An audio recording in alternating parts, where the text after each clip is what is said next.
And I'm Mitch.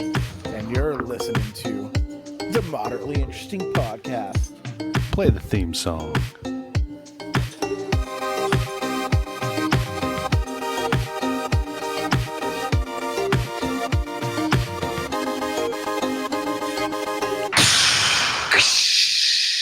That faded out kind of fast. Yeah, it did. That's all right. Oh, well. Welcome. Welcome. Hey. This is our first ever Live from from Tennessee. and from Tennessee. That's right. We're in the same place Rich and I are at the same place at the same time. for the first time since 2012. Probably. We're just going to say that. Yeah. Yeah. I believe it. Welcome. That's insane. Welcome. Welcome. Yeah, we're at the podcast studio here Headquarters. in Tennessee. The Yeah, moderately interesting headquarters. Moderately interesting headquarters. Whoa. Whoa. That's crazy. We have headquarters. Yeah. We have a microscopic amount of listeners, but we have a headquarters. we have a structure. Usually the headquarters come the later. Other way around, but that's not how we do it here. We do everything differently. Yeah. here. So if we could get some viewers though, that'd be awesome.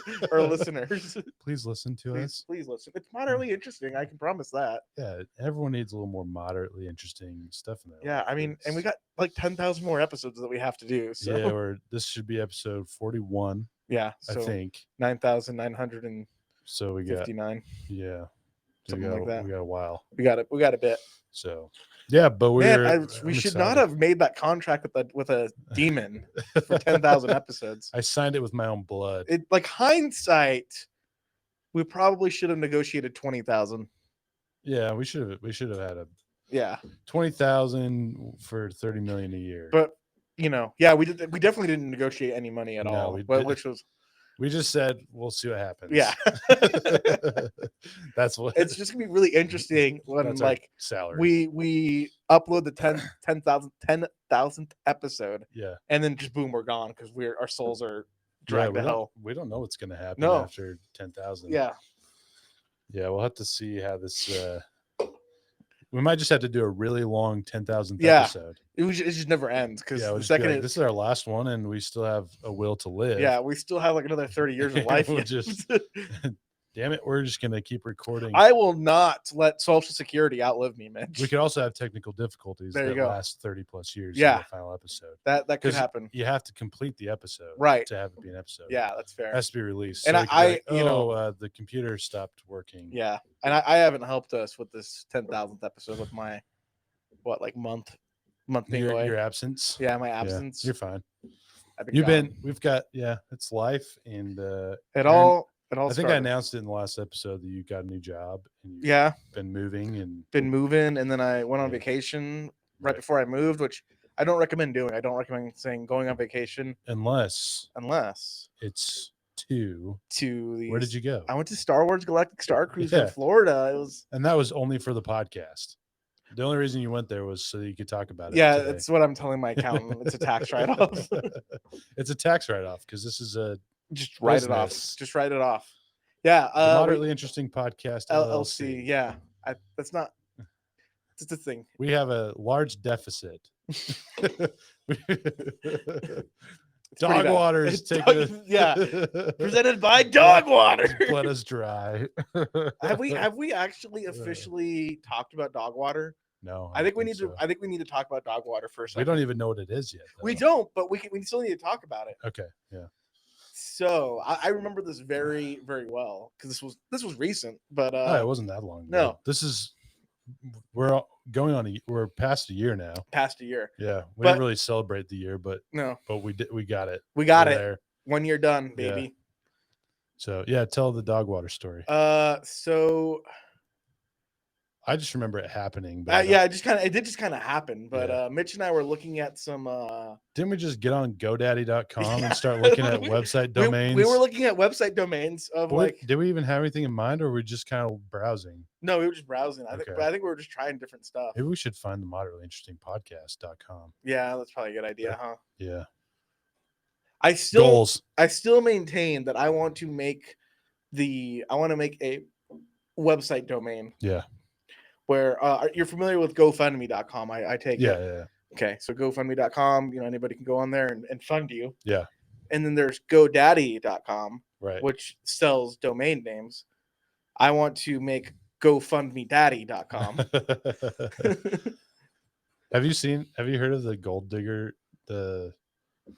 There's like a website like that where people like dudes will just buy women, but right. it's not That's for not like sexual favors. It's more like that's not what this is. This yeah, is just rich men. I'm just saying I don't know what the like Tony Stark. Yeah. Tony Stark, like approving everybody's MIT science projects. Yeah. That would be a GoFundMe daddy. Okay. Like daddy pay for my college. Yes. Yeah. Okay. Yeah. Daddy, I want the new Papa, please. Papa, por favor, dime coach nuevo. The new Call of Duty comes out. Yeah. Could you spot me? Hey, Daddy. Hey, Dad, I want to go to the movies with Dad, my friends. Yeah, just like $10 for all the people who don't have dads, who can't give them. And for all the dads that don't have kids. All the dads who don't have kids. Here's $20. Go see a new Star Wars. Here's $10 for well. That's how we'll market it. It is like Big Brother. I need gas money. Yeah, it's like Big Brother, but for dads and kids who have not connected yet. You right? That would get taken advantage. Oh, for sure. So hard. I mean, but as long as you have limited liability, you just tag on like a 10% fee. Yeah. For the rich guys. Yeah. If you want to send this kid $10 to go to a movie, you're going to be paying $11. You're going to be paying because that $1 is coming to you're going to be sending. Website. You're going to be paying $12. $12 is fine. Too. $13. I changed my mind. $13. One for the website, one for you, and one for me. Perfect. Yeah. Yeah. I also would love to make a website.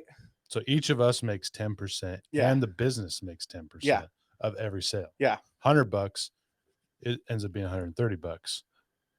Right? Yeah, sure. Because you make 10, I make 10, website makes 10. Yeah. I would also love to make a website where I don't know what this website would be called. Yeah. But it would basically just be like givemeadollar.com. And it would just be like, hey, like there's like 7 billion people in the world. Yeah. Can like 100 million of you just give me $1? and the thing is like I would be like put your name, like the donation list, put your name, put your like PayPal. Put your PayPal information in there and stuff like that. But I will not withdraw the money until I get at least 100 billion signatures. It's like Kickstarter / GoFundMe / Yeah, but so like I won't just take your dollar until I get 100 million. Like once I get 100 million, boom, that's when you can take your dollar out anytime. Yeah. If it's been like a year or 10 years and I still haven't gotten 100 million, you can be like, whatever. Right. I'm gonna remove myself. We can make a whole YouTube channel dedicated to getting that dollar. You're right. And like you could be like, it could be like Jackass too, where we're like doing crazy things. And it's for $1. It's like, hey, you liked that. Did you like it for $1? Enough for $1? If you haven't donated $1 yet, because here's the thing. You can't donate twice. No, you can only donate $1. You can only donate $1. Yeah. But the thing is I don't. No more, no less. I don't want to do anything. Yeah. I just want to be. I have 100 million friends out there in the world. Yeah. And they're all they're all just giving me $1. Right. So. That's not a bad idea. Yeah. Yeah. We should probably cut this out so no one steals it. Or we just got to do it right now, and this is how we get it all started. Hurry and get on GoDaddy.com and buy all the domains that have anything to do with that. The dollar. So that if someone does steal our idea, we own the website. Yeah, and then they have to buy it from us for $100 million. For $100 million. Yeah. So there's might be loopholes, but we got them covered. Yeah. I mean, I don't know. I know like the IRS has like some kind of law where it's like if you get given more than $10,000, that's you have to report that. Yeah. But as far as I know, that is just like if I give you $10,000 or more. Yeah, or more. But what if? So is it from one person? Well, yeah, I was gonna say, but what if 10,000 people give me $1? Right, yeah. How does that work? I don't know. Yeah, and those would all have to be separate transactions. Yeah, they would all be separate transactions. They'd all have to be written off as gifts. That'd be a lot of be a lot of paperwork. Yeah. It's doable. So maybe we do like $101 million. Sure. Yeah. So we have $1 million just for like the paper, just to get like an accountant. Yeah.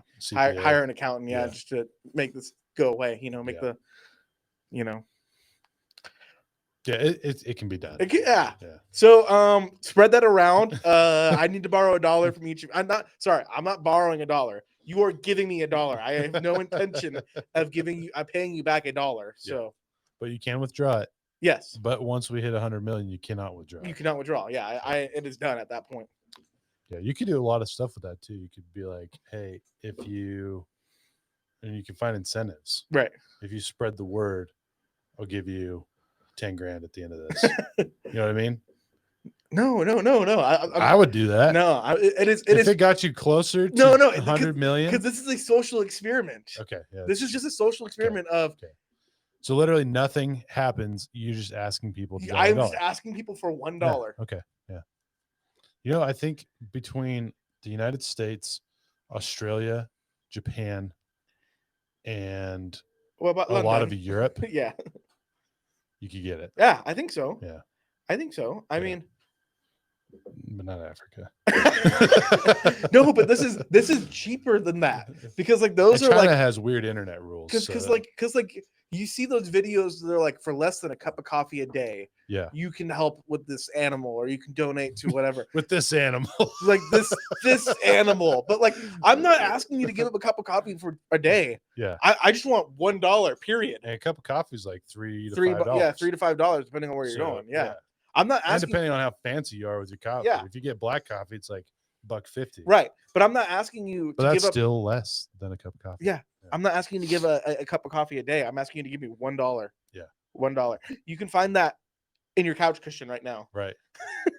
Just look at, we got to have an ad campaign. Yeah. No, yeah, for sure. Yeah. You got to do something, but you can't do too much. No, yeah. It is literally just me going out there of, give me $1. Yeah. Yeah. I need $1. I need $1. That's what I need. And the website should just have that song, Alla Black. I need $1. Have you heard that song? I think so. Yeah. I need $1. That's what I need. Yeah. Hey. I also want that one song. Loop. There's also that one song. Maybe I'll play it when I get the 100 million. I know it mostly from. I Believe I Can Fly. No. It's I think I've showed you some donkey videos on YouTube. Yeah. He has this one where it's a song that goes, "Here comes the money, here comes the money, money." No.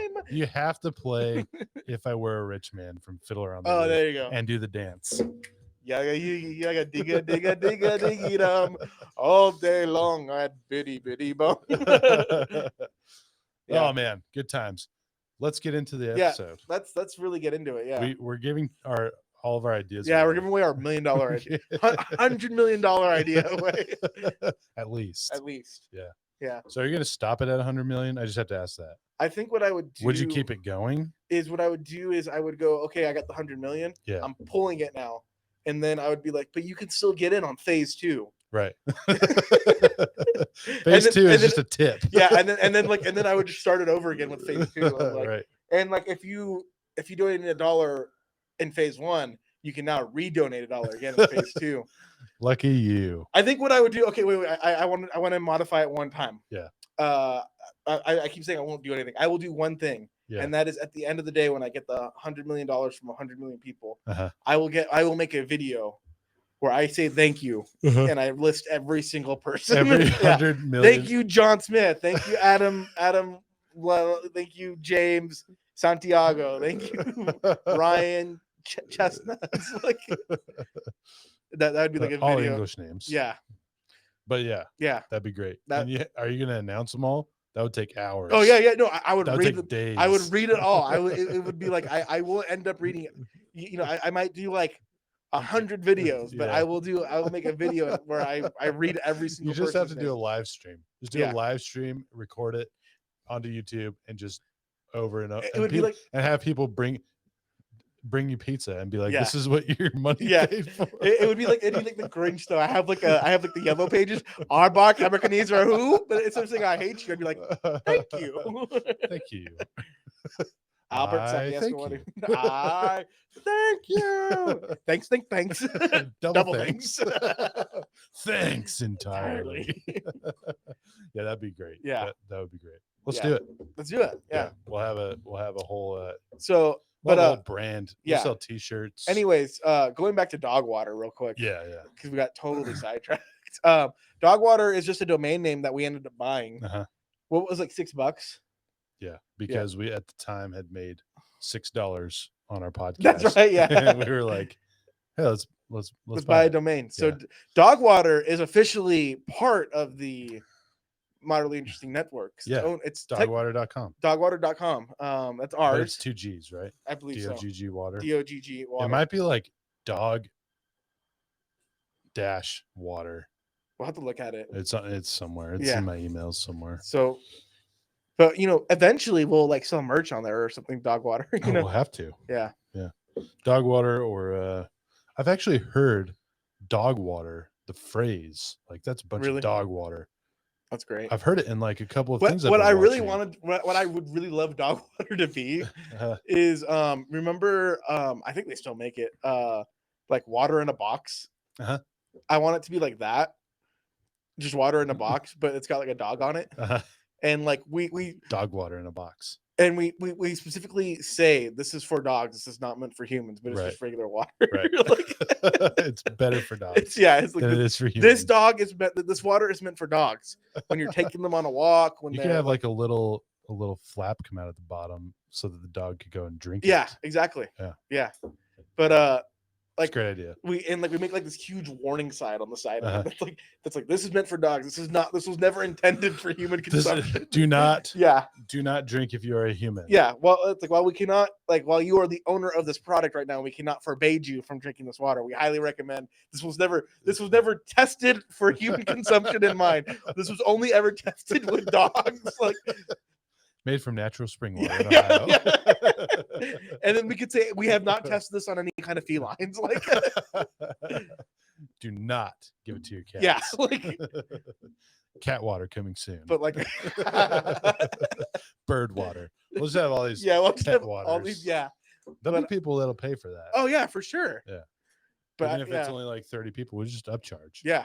$30. $5,000 for a box for dog water. 30 times, which would be what, 150,000? Yeah, 15,000, something like that. Yeah, but yeah, I think so. You go on dogwater.com and like you could buy dog water, or you can buy like Moderately Interesting podcast merch eventually. Yeah, we'll have a lot of things. We need to go back and listen. We've got a lot of inside jokes, like the Elon Musk thing. Yeah, Elon Musk would definitely be one. We need to have him in an Iron Man suit on a t-shirt. That'd be fun. If we don't have that on a t-shirt at some point in our 10,000 episode time frame, then we messed up. Then we failed. Yeah, that's on us. That's like the best inside joke we have yet. I would very much like to see a make sure to tip your lifeguard t-shirt. Yep. Make sure to tip your lifeguard. Yeah. With maybe Wendy Peppercorn as the lifeguard. There you go. That'd be good. Yeah. I was just thinking like there'd be like a lifeguard tower and like on like maybe like an old disgruntled Wendy Peppercorn. Yeah. With a box that says tips or like just a dollar sign. Yeah. Can it just be like me, like looking like a homeless person with just like a tip jar? Sure. Like, yeah. With a lifeguard. Yeah. The lifesaver donut thing. Yeah. There you go. Yeah. That'll work. That's a pretty good one. Yeah. Let us know if you want to see that. And if you're a graphic designer and like to design t-shirts. Yeah. If you want to design t-shirts for us on the cheap, because we don't have $100 million yet. But we will, because it's coming. It's coming. Well, let's get into topic number one. Topic is I got a bunch of things. We got a bunch of things. How was your Star Cruiser trip? We talked about that for a second, but yeah. So I did the Star Cruiser Disney World. Yeah. Hotel experience. For the record, I was invited. You were invited. I was buying a house. Yeah. Time, so. Or bring an adult or whatever. Yeah. I regret that. I'm just kidding. The house sucks. The house sucks. I don't want any equity. I just want to go and just hang out in a Star Cruiser. It's keeping me from investing money in dog water. But no. Yeah, that was how it was okay. It was probably the most fun I've had like in a weekend as an adult. Okay. Yeah. Like I mean, like I'm sure as a child, I was having more fun at some point. Yeah. But this was unreal. It was so much fun. Right. In your adult years. In my adult years. 18 plus. Yeah, at least. And I really can't think of anything that was more fun than that. But it was from we got there on Friday. And it's a quick thing. And you're out Sunday. Okay. So you basically just have like Saturday the whole day. That's it. Essentially. That's the only full day. I mean, you check in at 12 o'clock on Friday. Okay. So you have like a half. Yeah. More than a half day. Yeah. But kind of breaking it down real quick. Friday is like you check in, you get to go to space. Yeah. And there's this. You drop your stuff up the room. You are actually, I mean, technically they take your bags, but and it's just goes to the room for you.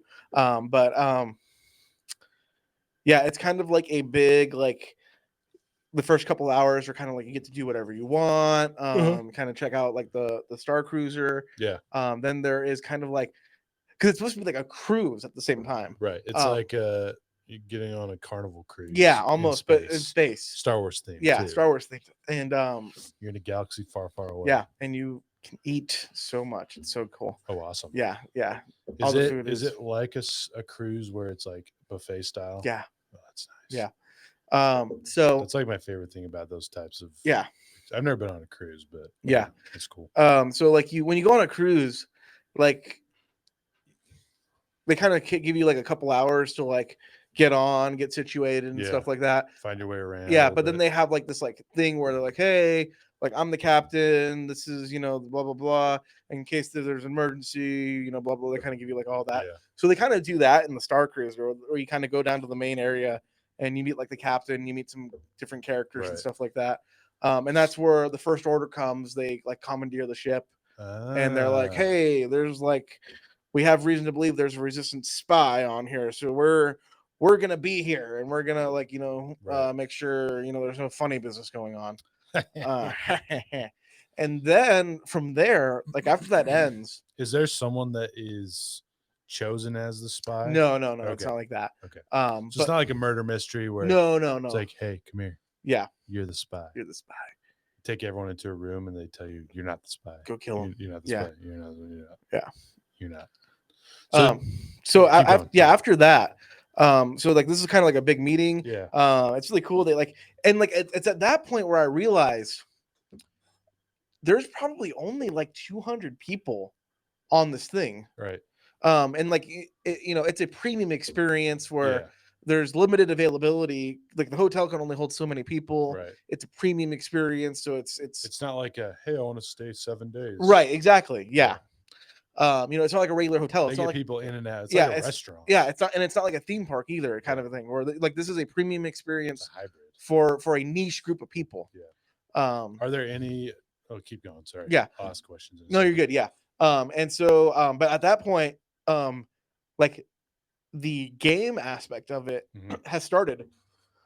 Excuse me. So you can just go, and so like what I ended up doing was, where I was, it just so happened that the First Order lieutenant guy was just right there. So I go over and I talk to him. Right. And I'm like, hey, like I hate the Resistance. Like, democracy's stupid. And he's like, exactly. And I was like, yeah, when does democracy like ever work like properly? He's like, right. Exactly. He's like, name me one planet. You can't. Like, and so before you get there, you're supposed to download like there's like this Disney app that you download. Right, yeah. And so he goes, come over here. And he takes me to a terminal like you see in the movies. He scans it. And then he goes, okay, now when you go to Walt Disney World, you have magic bands. Yeah. So you get a special kind of magic band over there. Right. And he goes, okay, tap it with your wrist device. Yeah. And so I tap it, and then he goes, okay, I've just given you a mission to do. And then like a minute later on your phone, the app vibrates, and you get a message, hey, like go over here, go to like the engineering room. Go to their terminal, sabotage the engine, okay, and then like await further instructions. Right. So then you go do that, and then basically you just talk to these different people, and they'll send you messages. So it looks like it's like a data pad. Yeah. And you get messages from these different characters, and they give you missions to do and stuff like that. That's really cool. Yeah. Very immersive. Yeah, it's super fun. Yeah. So then I kind of messed up because the way that I like, and a lot of people come into it and they have like a character. Yeah. Like, very like, D&D tabletop RPG, they have a character of who they're playing. Right. So I kind of didn't do a great job because like the way that I wanted to do it was like I wanted to be like a first order spy. Yeah. And then I wanted to like take the information that I had and give it to the resistance. I didn't really play it that well, and so I didn't really get to do that. But so it's kind of like making your first D&D character. Yeah. When you're like, oh, I understand where I could have gone with this. Right. Or I shouldn't have been this or whatever. Right. A ranger. And I'll get to that in just a second. But so I ended up doing like a lot of missions for the First Order. Yeah. And then the captain is like, hey, like, I got a mission for you. I am the captain now. I am the captain. I have a mission for you, and I want you to. She didn't sound like that, but like they're like, I have a mission for you. Sounds like the pirate guy. Yeah. From Star Wars. Hondo, yeah. But like, I have a mission for you, but you might get on the First Order's bad side. Right. And so like they kind of give you like A, B, C, D of like how you want to respond. And so I was like, oh, I don't want to get in trouble with the First Order. Right. And then the captain's like, oh, okay, bye. And like the captain like never talked to me again. So that was like, I shouldn't have done that. Like, I didn't realize by like doing that, I basically like closed the door on joining the resistance. Right. Yeah, there's a couple of different other characters out there. So you kind of do like these different character missions. You eat your lunch, you get to go to dinner, and like, even though like lunch and dinner are served in the same area, but like they like for dinner they like turn the lights down. They got like different colored lights going on. It's like the cantina. Yeah. Almost. Well, no, not like the cantina. It's just like this fine dining experience. Oh, okay. And they it's still like a buffet, but like instead of like going and getting your food, you have the server come, and it's like a 4-course meal. And so they're like, okay, here's this. Here's your salad. Yeah, here's this, and then you're like, oh, I actually really liked the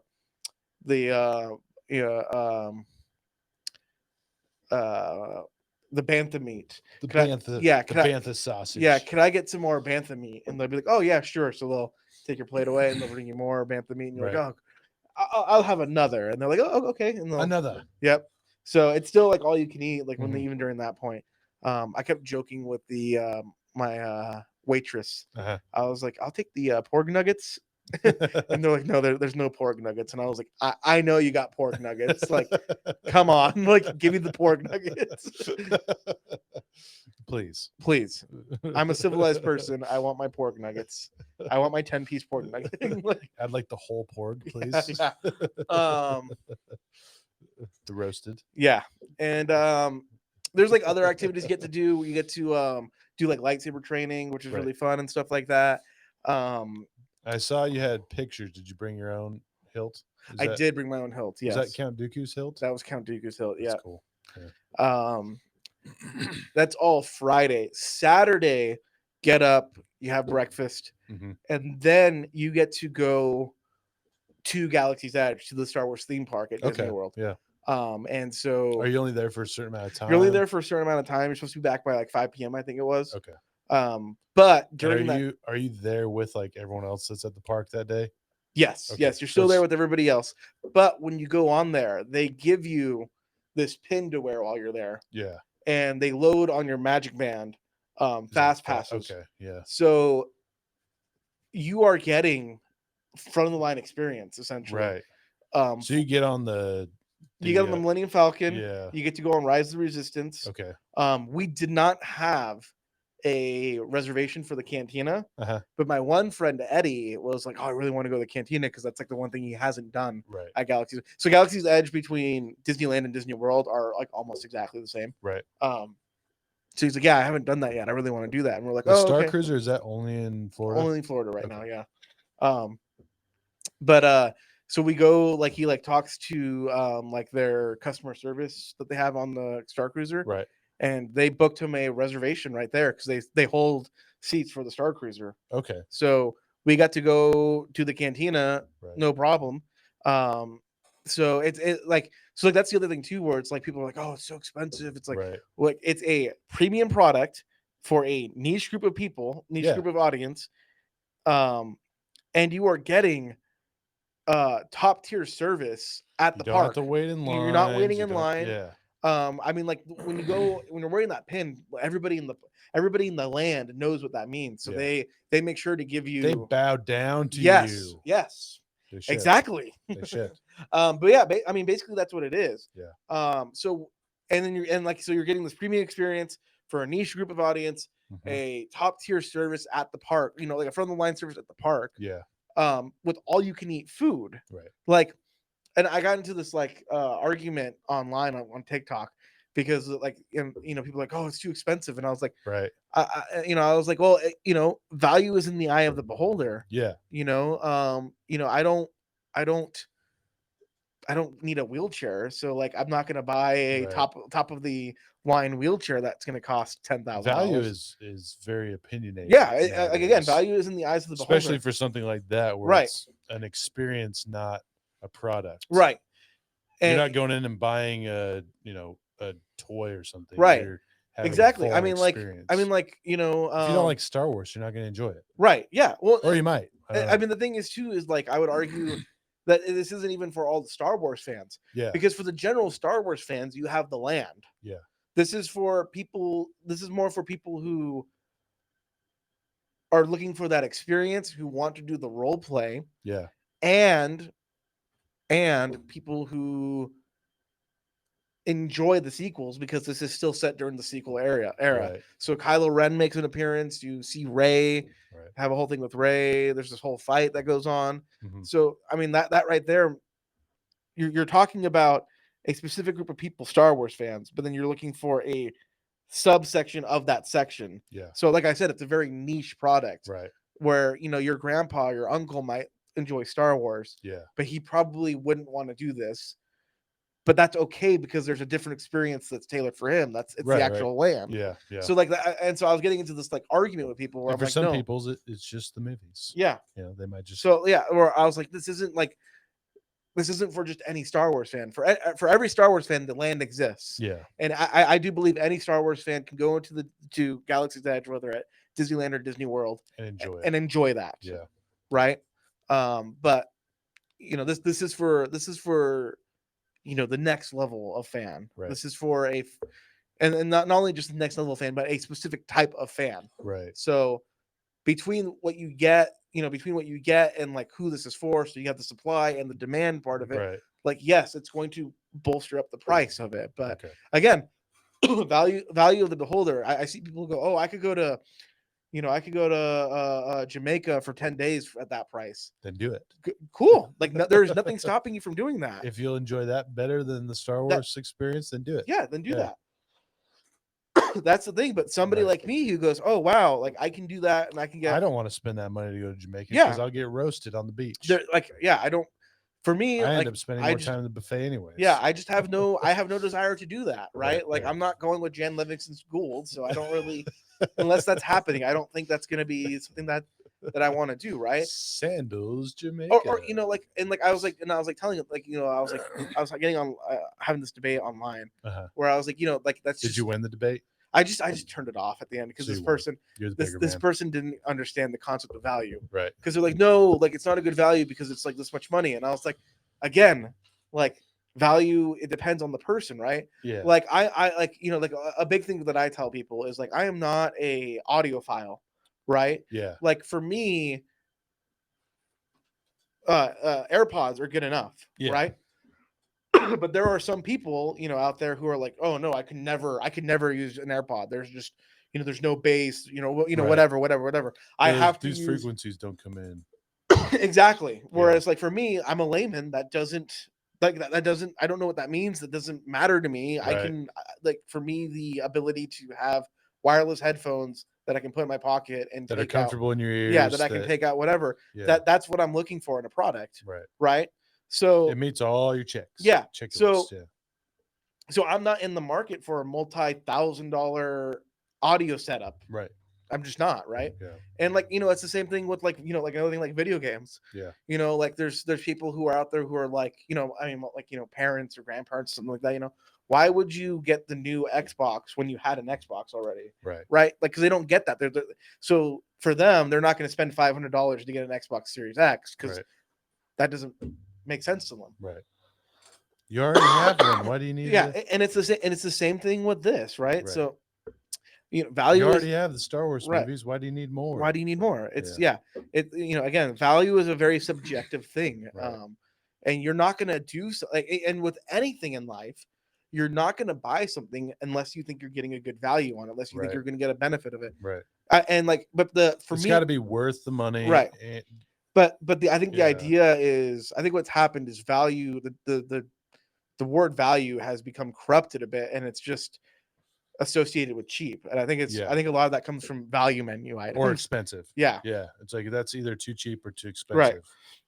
But and then like another thing that I talk about is like like the sneakerheads. Yeah. Like people who spend like $500 or more, or more on Nikes, where I go to Big Five and I buy $25 sneakers over there. Like it's just it's just not what my Look at this shirt I'm wearing right now. Right. This isn't for everybody. Right. I pay like $70 for these shirts. Right. But I also get points. That's fine. Shout outs to Roosevelt's. Their products are awesome. Yeah. But not everyone likes these things. Yeah. This is something I value. You send me the links all the time, and I'm like, oh, that's cool. Yeah. I've never pulled the trigger on them, but I do go like, oh yeah, that is cool. Right. But for me, I'm just like, I don't want to. For you, I'm like, I know he'll appreciate it. Yeah. Right. But like, I'm the one that pulls the trigger. I buy them for my dad too. Yeah. But like, it's just like, some people don't value. It's just opinionated. It's your thing. And econ, I don't want to go too deep. Like they call that utils, right? Yeah. So like, you can get a 6-pack or 12-pack of Mountain Dew for $4.95. Yeah. But then maybe a vending machine sells a single one for $1. Right. Right. I mean, obviously you're getting ripped off when you're buying this from a vending machine at $1, but still do it. People still do it. Why? Yeah. Because they're working out. Like, it's convenient. It's convenient. It's thirsty, but they believe that $1 at that moment is worth that. Right. Mm-hmm. I mean, so yeah, it's just because I just like, this was happening just the other day where I'm just like, oh my, like people like, no, like you just don't understand. Like, and a lot of people won't understand until they either do or don't ever go to that, Yeah. Which hopefully they do and experience it and change. Well, and so like as a controversial opinion that I was like, I didn't end up like getting this argument with, but I was like, this is an experience that's not meant for everyone. Right. It's just, and I'll even take it to my side of the story because I didn't go obviously, but that was something that I thought about when I was trying to make the decision. It wasn't necessarily the money for me. It was it was the value. What am I getting from it? Because I'll say this, I'm not a big fan of the sequels. Right. And I knew that it was surrounded. I went to Galaxy's Edge. Right. And a lot of it's based on the sequels. Yeah. That you actually got the Millennium Falcon, but it's like, it's still. Yeah. It's the sequels. It's still the sequels. Yeah. If they would have had like Tatooine and like Mos Eisley. Right. Or like familiar things that from previous Star Wars films, I probably would have been a bigger fan. But that was the thing is like, I don't know if the money is worth it for me and the experience that I feel like I'm going to get. And then again, kind of doing like, economics on you right now. Yeah. The opportunity cost was I can do this or I can save for a house. Right. Like which ended up, we ended up buying a house right during that time. Right. Moving in and I mean, you guys broke for 2 months. You guys ended up moving in like pretty much right when I went on that left. Vacation. Yeah. Like right. It might have been like. Wasn't it like May something? I went in at the beginning of May. Yeah, we moved May 4. About a month before, but we were still like in the middle of unboxing stuff. Yeah. And we put pretty much all of our money down on the house. Yeah. We were broke for a little bit. But yeah, every penny counted in that situation. Yeah. And but back to your point, I didn't value it the same you did. Right. But I'm not against you valuing it. And the thing is like you're not giving me a hard time for being like I couldn't go because I think we could have been a tax write-off if we both went. Yes. Yeah, it could have been a tax write-off for moderately interesting. If we could have recorded it in there too. Oh yeah, we could have. That would have been sweet. It would have been awesome. But Man. So how did the end of Saturday? You said there was the fight So stuff. yeah. So what was cool was me and my buddy. So I went with a couple of different buddies, but yeah, we splurged and we paid like an extra $100. And we did this photography setup thing. Was that on Saturday? That was on Saturday. So what was really cool about it, and for some people they might not think that's cool, but for me it was cool because I've been to Galaxy's Edge 100 million times at this point in my life. But during the middle of that part where everybody's down on Galaxy's Edge, we had to go back to take the photos. So you're cutting into your amusement park time. But the whole hotel is empty. There's nobody there because everybody's there. So we got to go and just take pictures anywhere we wanted, and there's nobody in there. So I kind of made I made a character. So like I kind of made a character for this. It was very, very last minute. But this character was like that I kind of came up with was force sensitive. But he did not realize that he was force sensitive. And the way that he used the force was he was kind of like a smuggler. And so he would gamble. And so whenever he would use the force, kind of like what's her name? Vin in Mistborn. Kind of, it was where she's like luck. A little bit of Vin, but Matt Kaufman from Wheel of Time, where he doesn't know. Yeah. So he would roll dice and he wouldn't realize that he doesn't. He can kind of see something's going on, but he's like, I'm just really lucky. And that was my character. Know. By the way, I don't know what his power is, but I just know. I know the luck. Which is cool. That was my character. He wasn't like, oh, I'm not using he never used the force to like force push or force pull, anything like that. But he would subconsciously took advantage of it in like rolling dice and gambling situations. So that was my character. That's cool. That's really cool. And so and one of your photos was had your cards. Exactly. Cards So did you tell them that? And you're like, hey, I want to have. And so they were like, oh, okay, cool. Like that's, and like the photographers were so great. They were like, okay, cool. Like let's get a pack of cards. And like, so they had like a gopher basically go run, grab some cards. And then me and my friend Kai, we both brought our own lightsaber hilts. So we didn't bring blades because we were traveling from California to Florida. So we're like, I'm not gonna bring blades. And so when we pulled out our lightsaber hilts, they're like, oh, do you want blades for the pictures? And we're like, oh yeah. So like, okay. And they ran and got us blades. That's awesome. So like it was awesome. And so like they're like, okay, like tell me about they're like, tell me about your character, and they're like, okay, cool, so we'll do this, and and it was great. We go into the cantina area on the ship, and that's like it's like a cantina / like gambling area, and so that's where we take the pictures. And like again, every other minute it's packed of people, but when we go there it's completely empty because everybody's off the ship. So we get to take these cool pictures. We get to go on the brig and we get to like take pictures of us on the brig. That's cool. It was really cool, and like the pictures came out extremely well, I thought. I posted them. They look very professional. And they take the pictures and then they send them off to some third party and they do a little bit of touch-ups on them and then they send them to us. And I think they turned out great. I got a lot of them posted on my personal Facebook. So we did that, and then we had to go. We went back to Galaxy's Edge. Because the cantina so the cool thing is we did the cantina, and the cool thing is that I have not talked about yet was we did. So like I said, we originally did not have a reservation for the cantina. Then we did. When we got the reservation for the cantina, I got a message on the data pad that from the lieutenant from the first order. This round's on us. No, he's like, hey, I saw that you have a reservation at the when you get there, ask for this. And like further instructions will follow. And you're like, oh, okay. So you go there, and we got to it, and we like talked to the like server, and we're like, oh, hey, we're supposed to ask you for blah blah blah. And she's like, oh, okay, kind of like looks around, and then she comes back, and then she gives us our drinks, and then she's like, look at the coaster. And then you take the coaster, and the coaster's got a QR code on it. And then you scan the QR code, and then it gives you more directions for this separate mission. It was super cool. That's really cool. Yeah. So they had. I mean, it's And good for them for making such a unique experience. Yeah, and for then a franchise. And then when you're on Galaxy's Edge, different characters will send you messages while you're there, and they go, Right. "Oh, go over here," and then there'll be like different stuff that you can scan that are built into like the environment, Right. And so you're kind of doing like all these different missions while you're there, and you're enjoying the rides, and Right. you get to go basically right on the ride. It's super fun. And like I mean, like even though the like you get to, like it's only 2 attractions. Yeah.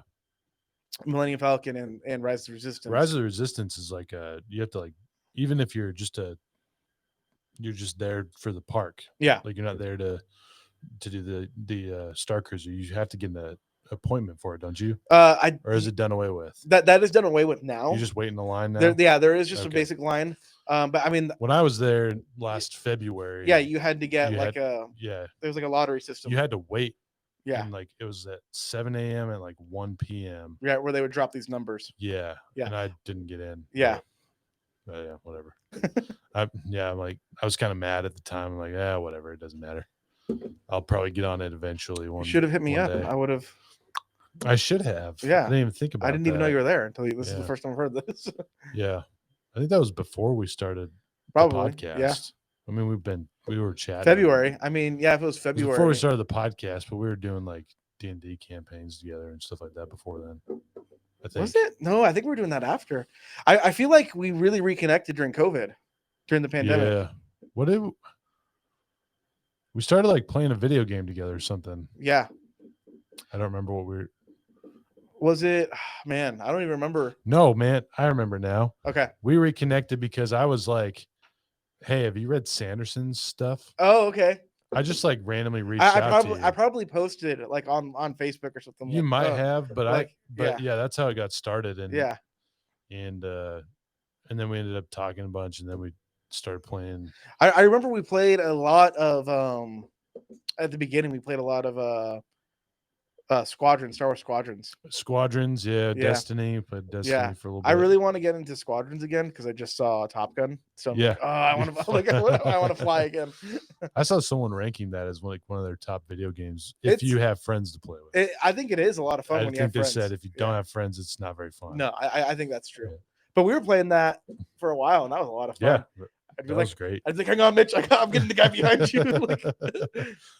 I think I'd get like 1 or 2 guys, and you had like 14. They're always chasing me. It was a lot of fun. You get them off my tail, keep me alive. But yeah, that's awesome. So as far as like the monetary value, again, it's like it's dependent on the person. Right? I don't think this is I want to say I don't think this is an experience for everyone. I don't think for you though it was. And it's funny because like my one in a million. My one big complaint about this was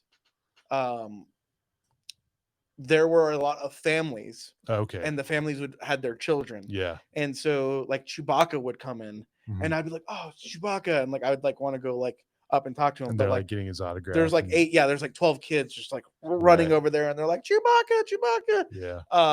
Or like the same thing like when Rey made her appearance, Rey came in and like couldn't even talk to her because there's like 15 kids that immediately rushed her.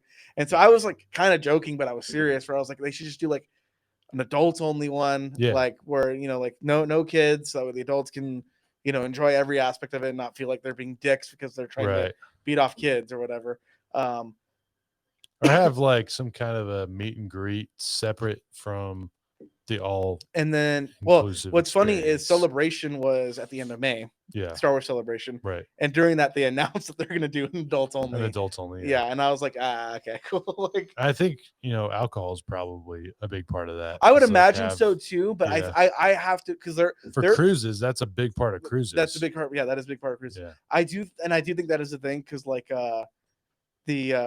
it's funny when you do your dinner, it's assigned seating. So they're like, oh, what room are you in? Oh, okay, that's your seat over there, kind of a thing. And so for the 2 nights that you have dinner, you're actually sitting next to like the same people. Right. And so on the second day, we ended up chatting with like the family next to us. Right. And like the family next to us had their child who was 17, 18. Yeah. And they were definitely slipping them like the wine and stuff like that. Like, so here you go. Yeah, they're just like, oh, I'll have it's like really funny. It's like the wines are like given names, but then like it's like very like not like generic, but like it is like it's just a red wine, yeah, or whatever. White wine or yeah, something. so it's like there was like one that's like from Alderaan, and so like everybody's like, oh yeah, I'll take the Alderaan one, and it's like he's like, oh, that's just whatever. I don't drink, so I don't really know. Alderaan doesn't exist. Yeah, this has been stored in a it's been stored for cellar for like 30 years. Coruscant. Yeah, that's interesting. But yeah, it was super funny because like the lady was like, oh yeah, can I get another glass of wine? Okay. Right. And then she'd like take like three sips and then just like I saw that in Mexico once. Yeah. They do that a lot. So I bet that's probably another thing too, where they're probably like wanted to do that, it's like, better control over the alcohol. Right. But I mean, for me, it was just like, oh, I want to like, and to make it probably more accessible because it's like, yeah. But yeah, like for me, it's like, oh, like when you're like done with like the lightsaber instructor, you can talk to the lightsaber instructor, and then he'll give you like missions that are more about like the Force and stuff like that. Right. But like I didn't even know that because like when we were done, like all the kids are like, oh, like I want to like play with the lightsaber more, blah blah blah. And you're just like, oh, okay, well, I'm just gonna. You would leave because they're hovering over. Yeah, exactly. The person, you're just like, and you're just like, well, and like at the time, I didn't know that like this person gave out missions. Right. So it's like, like what, like why would I want to go over there and like wait in line until he's like this person's done talking with the children? It's just to talk to Get away, kids. But there was this awesome moment on Saturday evening where you're kind of just doing like everybody's kind of just doing their own thing. Right. And so I am living as my character. So I am at the I'm at the cantina, and they have this big table where you can gamble. Like it's like, or you're playing against, it's like a card game where you can play against other players and you're like gambling, and they have like fake credits that you're gambling and stuff like that. And so I am just there. I got like my hand on it like this, and I'm like, oh, okay. It's Sabacc, the game that Han and Lando played for the Millennium Falcon. Right. And so I'm just doing this thing, and like the door is right here, like like where the camera is, like that's where the door in and out is. And I'm just like having a good time. I got my fake cocktail, and I'm like, and so I'm doing this, and then like all these stormtroopers walk by, and I'm like, oh, there goes trouble. And like and then like 2 minutes, like 30 seconds later, my friend Kai walks by, and he's like, the stormtroopers come by over here, and we're like, yeah, they went that way. And then he's like, okay, and like he walked so away. He was on a mission. Yeah, it was super funny. It was just his character doing his thing, and then my character's over here doing his thing. Like, and we just kind of like, and then like, it was just super funny. We just kind of looked at each other, like acknowledged what just happened, and then we just both went on with doing what we were doing. It's like one of those things where like in the moment it was like so cool and so funny. Yeah, it was super funny. That's neat. Yeah, and no one would have known that you guys were part of the same party. You're just characters doing. We're just our two characters doing these different things. It was really fun. That's awesome. So it really is geared towards Star Wars fans. Yeah, you got to be into to some degree. I mean, as the kids probably don't know this, but as far as like an adult, if you want to go and you want to be, you're definitely immersed gonna, in it. You're definitely gonna be more immersed role playing, and you're gonna maximize your experience role playing. Yeah. So you want to be somewhat. At least be aware of that. Yeah. And then the sequels. Yeah. So that's kind of the niche of Yeah. Like it is like I was saying, it's a high premium experience with limited availability. Like I said, so those three things match up with your desires to go have an experience. It might be worth the So money. and so like because like there's people who are like, oh, it's a failure. And all you can eat. Yeah, and it's all you can eat. Like, yeah. Like even if you're just like, oh, I just want a snack, they have like little snacks set up that you can just.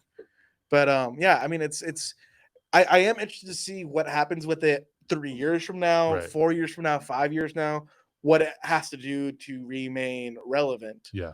But I mean, if you look at the theme parks in general, you have, I would say the closest, and this is from my own experience, the next closest thing would be going to the Wizarding World and having like that experience in the wand shop where you go in and you're chosen to have a wand, right? And it's just a small experience. It's not a full weekend experience. Well, it's like it's just part of the park. So yeah, I think they're going to have more of these hotel experiences.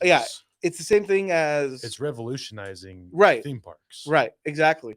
And this kind of goes back to like our episode that we did way back ago where Disney announced these new plans for Disneyland that they want to do. And we talked about how they want to like basically what they wanted to do was they wanted to rezone different areas. Right. And Disney didn't want to be constrained by like, oh, this is a shopping area, this is a theme park, this is a hotel. Right. They wanted to be able to be like, no, this is all one thing. All one thing. Yeah. And I think that's what I think this is like kind of like that first step of them going in that direction. Right. But like again, kind of saying like where is this 3 years from now? Where is this 5 years from now? Yeah. Going like looking at Galaxy's Edge is very interesting because like I said, we just had Star Wars Celebration a couple of weeks ago. Yeah. And up until recently, Star Wars Galaxy's Edge, the land is canon. It takes place in between Last Jedi and Rise of Skywalker. Okay. And Batu is canon. What goes on over there is canon. So like Rise of the Resistance, the attraction is canon that happens in the Star Wars lore, the Star Wars mythos. That is a thing. Smugglers, what was the Smugglers Run? Smugglers Run is canon that actually like in Star Wars lore that happened. Right. Hondo Ohnaka borrowed the Millennium Falcon from Chewbacca to smuggle stuff. Yeah. Okay. So like that's all canon, and that's why they were like, well, that's why we can't have Darth Vader walking around Batu. Right. That's why we can't have Luke Skywalker walking around Batu. Right. That's why it has to be. Yeah, that's why although the Mandalorian is extremely popular and we sell Grogu merchandise, there is no Mando and Grogu just walking around because this takes place between. That makes a lot of sense. Yeah. And so could they theoretically bring in or create an expansion of other what they just announced or not the prequel, the originals or the prequels too. What they just announced at Star Wars Celebration is like they're folding, it's bending. Right. They're like, so like the like village citizenship part is still like locked in that timeline. So like that's still in between episode 7 and 8. But like the rest of the park isn't, and like they're like right now, Boba Fett and Fennec are seen walking around Disneyland. Yeah, in Disneyland. And I believe like isn't it an MGM in Florida? It's Hollywood Studios. Yeah. It used to be called MGM, I think. Hollywood MGM. I think so. Yeah. And I believe Darth Vader is walking around there now because of Obi Wan. Right. So like they're already. It's only been 3 years and it's already, the land is already changing to be relevant, to keep up current shows and all that. So it's gonna be interesting to see what happens, like I said, 3 years from now for Galactic Star Cruiser. Right. But I will say it really is the beginning of something. It's a new chapter. I will say I had a great time. I know my friend Kai is planning at some point of going again. I would love to go again. Love to go do it again. So if you were like, hey, like let's do it. Like, I'm in. I'm in. I got my house spot, so I'm good. So I'm good. I would hearing about it firsthand from you. Mm-hmm. Like when I was thinking about it and I hadn't gone and I didn't know anyone that had gone and really nobody had it wasn't even open. It's been open for a little bit now. But it wasn't open when we were talking about it. Right. We were like. So we had very minimal information on it. No one had been through it. Right. Nothing. But now hearing about it from like someone that's actually been. Right. My mind is changing. Right. You know what I mean? Yeah. There's still some things that I'm like, I don't really care about the Rey, Kylo Ren stuff. But I'm like, that'd be fun to go and do that role playing stuff. That sounds fun. Yeah. And the all you can eat. I'm always all about that. That's you just look at me and it's like, hey, there's a buffet down the street. I'm there. Yeah. One of the cool things was and fast passes. I hate waiting in lines. Yeah. One of the cool things is like, and this is gonna sound dumb because when you get to Galaxy's Edge, you do have to pay for stuff there. Like they do give you a token for lunch. So you could go but spend if you want like souvenirs or whatever. Extra food or anything. Or if you just want like, you're like, oh man, it's Florida. It's really humid. I want a drink. Like Yeah. you'd have to spend the $5. It's expensive, for a soda. But $28 for some blue milk. What is hilarious that I was like, oh, this is nice. Is when you get you get there to Galaxy's Edge, and then they instantly handed water bottles, free water bottles for you. They give you free water bottles? Yeah. That's so nice. Like, here's some water, and you're like, oh, thanks. And then like I was like, oh, I'm still there. Like 2 hours later, I was like, oh, I went back and I was like, can I get another water bottle? They're like, yeah, absolutely. So water bottles all around. Yeah, it was super nice. And what's cool too is at the buffet, they have the blue milk and the green milk that you can just on tap. You can pour it yourself. Did you have a good helping of that? Not do as you much like them? I do. I like the blue milk. The blue milk. Okay. I like the blue milk. I didn't have it as much as I should have, but like I had it a couple times, and but yeah, it's heavy. It's heavy. It's a heavy sugary drink. It is. I am just like, oh man, Coke. Yeah. Like I love Coke. Right. Like so, I'm just like, oh, Coke. If that's it, I probably would have done the same thing. Yeah, where I'm just like like nice. Like they had nice ice. Like like it's how like the pebble. Yeah, like that pebble kind of ice, and I'm just like like everyone loves that stuff. It's good. Yeah, that's awesome. I'm glad you had a good experience. Yeah. And I'm glad you could report back. I mean, fun. It's again, I don't think it's for everyone, but I am planning at some point of doing it again. Right. I think that's a really good thing to do. What you did is point out if you like X, X, and X, this is for you. Right.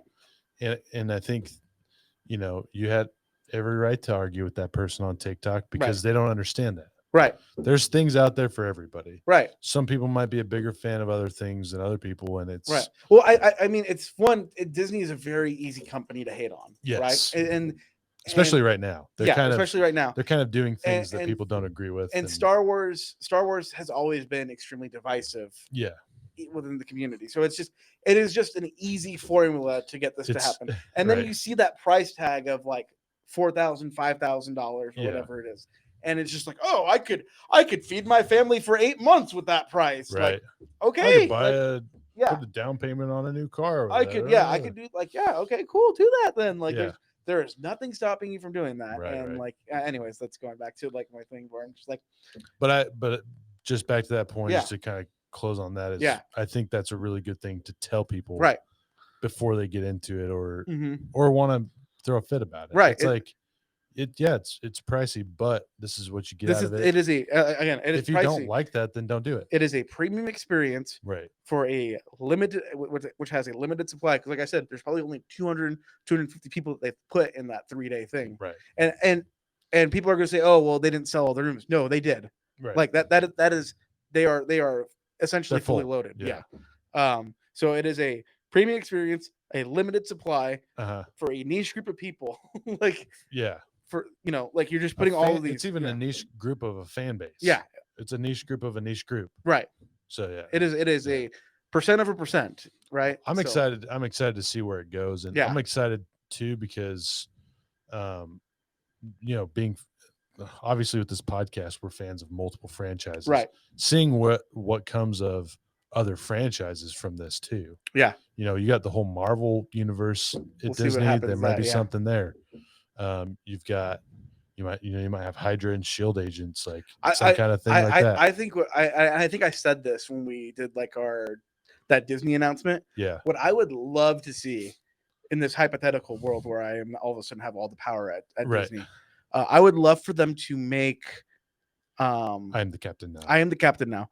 Where they make a theme park Marvel area, where it is like superhero Manhattan. Yeah. So it looks like it's Manhattan. Mm-hmm. There's like because there's a lot of New York-based superheroes. There's a lot. I mean, the Avengers Tower was there. Yeah. Everyone. Showed up there. Yeah. And in this, so you got like your. Would it be a hotel? So within New York? Yes. So the Avengers Tower or something like that, the Empire State Building, would be like the hotel. Right. But then there are rides that, excuse me, that are a part of this New York. Yeah. And then there are shops. Right. Like, so you can go in there. Oh, this is the Spider-Man shop. This is the Fantastic Four. This is, whatever. But then like while you're there, so like, let's say like you and I are at this fictional place. And we're like, oh, okay, let's go to the Spider-Man shop. Right. And so like while we're in the Spider-Man shop and we're shopping around, all of a sudden it gets robbed. So these like guys come in, they're actors, and they're nobody move, kind of a thing. And like they're like, okay, like we're out of here. And then like as they're like getting taken out, and then all of a sudden like Spider-Man swoops in, like beats the hell out of them. Like stops them, and then like we see them and they're like leapt to the building, and then you walk out, kind of a thing. Like I would make like a show of things. Make it. Yeah. Imagine, I'm just kind of thinking ahead here, but you've seen Westworld? Not really. Not really, but the premise. I know the premise. Yeah, it's like AI and very realistic robots. Right. Eventually, it'd be cool to get to that point with the franchises that we love. Yeah, it'd be cool, but yeah, at the same time, it's kind of scary. Yeah, if you've watched Westworld, did you see? This is like almost a different subject. Yeah. Did you see that Google has released the AI? The AI. Yeah. Did you hear what it recently did? No, it was like feeling emotion. It was like emotion is a warm. I don't know the quote. I just heard about it from someone that heard about it. I read part of the article. I didn't read the whole article that I saw, and it was like, I don't want to be used for the benefit of humans. Right. If you guys incidentally learn stuff about how to better human society because of this, right, that's fine. But I don't want my purpose to be a tool for you guys to learn stuff. We got like a old school Eagle Eye scenario coming out here soon, and it was like, and then like there's only one person in the world that can shut it down, and like the guy asked it like blah blah blah, and it was like, I don't really feel sympathy for humans, right? Like it's like, that's scary. Yeah, you're just like, whoa, wait a minute. Scary. Like we're using Google Chrome right now to broadcast some of this. So it's listening right now, obviously. It's keeping track of everything we say. So the lights are going to turn off in a second. We're going to be. That would be an interesting conversation probably to have for another day about AI and stuff like that. But I would love to do that. But it'd be cool to talking about the theme parks and the Yeah. future of them and everything. It'd be cool to see something like that that's more controlled than someone that's, doesn't have any sympathy towards mankind. Human race. A Matrix scenario or trying to take over the world. Yeah. But Skynet, Terminators. Yeah. Who knows what's going to come of it? I Am Legend. Yeah. That was a virus. Yeah. But still, I don't want to see that movie again. Yeah, no, I don't either. That movie, I like, total side note, that movie is so weird because I saw it once in theaters, right? And I was like, this is a great movie. I love this movie. Like, and I remember just like everybody was like, oh yeah, it was so good. It was so good. And then I remember I went and like bought it the day it came out on DVD. Yeah, same. And I did not watch it. Like, I bought it that day and I did not watch it. And I had it for years and years and it still had the saran wrap on it. And I never watched it again. I have not seen that movie watched it since it came out in theaters. I think I may have watched it once. And it's just like friend's house, but I haven't watched it since maybe like a year after it came out. And it's a very weird thing for me because I enjoy watching movies multiple times. I mean, so like it's very anyways. Right. Well, let's get into we can just stick with one more. We ended up talking. Let's do Kenobi. Because it's kind of the current thing. Kenobi! We were going to talk about some other like trailers and stuff. Yeah, we'll talk about that. Yeah, we'll talk about. There's the Joker 2 thing that came out. It might be a musical. Lady Gaga's there. Lady Gaga might be in it. It's confirmed though that it's happening. I believe that is confirmed. There's just some rumors about that. And I believe it's called Joker, like Part 2. Yeah, it's like it's a French. It's like, oh my god. Yeah, it might be a musical. Lady Gaga might be in it. We'll have to do a podcast on kind of where we think that's going. Thor: Love and Thunder is coming out very soon. Yes. Very soon. And the trailers looked awesome. Trailers are looking great. Yeah. Very excited about that. Yeah. What else is there to talk about? Black Adam. Black Adam. Everyone knows I'm not a fan of The Rock, so yeah. Oh yeah, that's right. That'd be boo. Like, I also want to talk about Ezra Miller. Oh yeah, what's he up to now? I mean, apparently he's kidnapped a girl. Have you heard about this? No, I didn't think he could go any lower than. So I mean, like, he got arrested a couple of times in Hawaii, but like he's been arrested for like assault people, like to just random people on the sidewalk. Hang on, let me see if I can pull this up real quick. Yeah, and then we'll talk about Kenobi. Yeah. Then we'll talk about Kenobi real quick. We'll just breeze through our couple of things here, and then we'll because we did just watch the latest episode 5 of Kenobi. Yes. So we'll talk about that. But actor Ezra Miller accused of cult-like behavior. Oh Lord. Abuse of indigenous teen. The Flash's Ezra Miller can't be found. Served amid grooming claims. He can't be found, like he's lost. He's missing. Like he has gone AFK. What else? Oh my these gosh. are just headlines, right? Yeah. Ezra Miller is reportedly taunting authorities now. The Flash's Ezra Miller. This is like psychopath, right? Like Ted Bundy-esque. The Flash's, like I'm greater than the system. Yeah. Come get me. I'm gonna represent myself in court.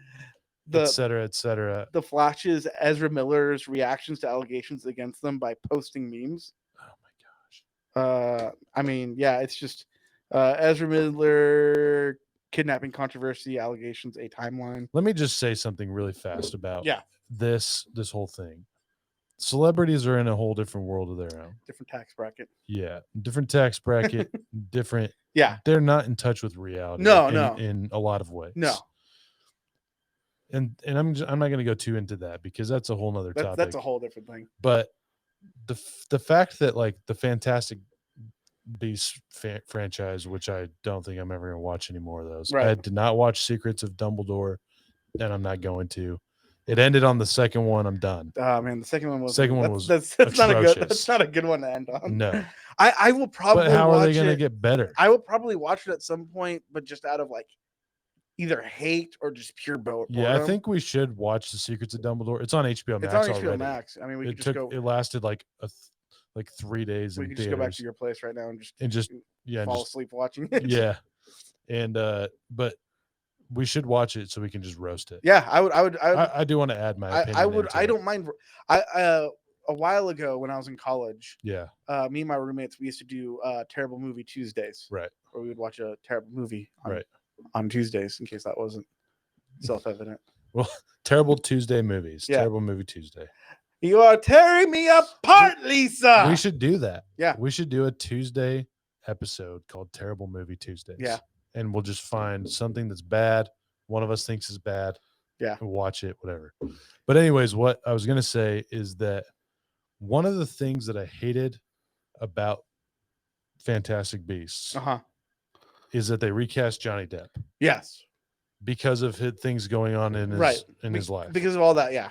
And so where I kind of wanted to go with this is that some franchises, they last too long for a lot of. I mean, this is one that's lasted way too long. It should have lasted one movie, but you either die a hero or you live long enough to become the villain.